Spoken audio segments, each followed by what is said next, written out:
My video guide is about removing the browser notifications that come from the site News-gusoyu.cc.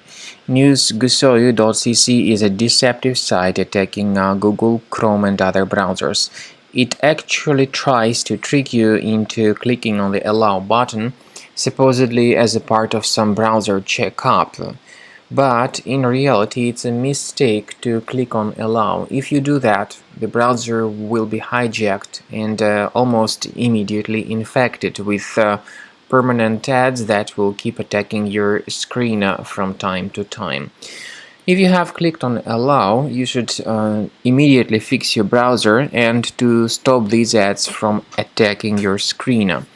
To stop them, you need to go to the menu of the browser, go to Settings, select Security and Privacy in the left part, or Privacy and Security. Go to Site Settings, scroll down to Permissions and choose Notifications.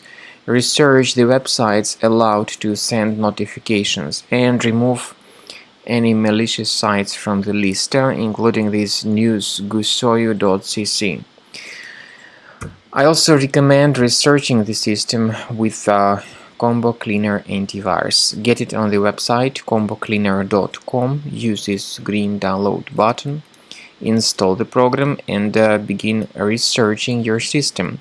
Combo Cleaner will help you to detect and eliminate other threats which could still remain on your computer. After you have successfully downloaded and installed Combo Cleaner antivirus, it will be in the trial mode, so only the quick scan option is available.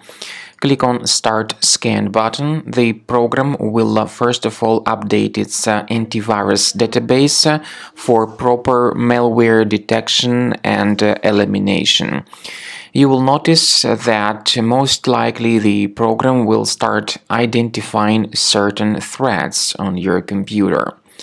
While the scanning is taking place, you may experiment with some of the settings of Combo Cleaner antivirus. For instance, there is a special feature called anti-ransomware, which is the part of the premium license. Anti-ransomware feature of Combo Cleaner helps you to add one or several folders on your system that will be protected against all sorts of ransomware attacks. Then, after the scanning has been completed, you'll see the detailed summary of threats that were found during the scanning. The summary will show you the name of the threat and its exact location on your computer. You'll be able to remove each threat manually by going to these locations, or you may consider upgrading to the premium license to remove these threats automatically.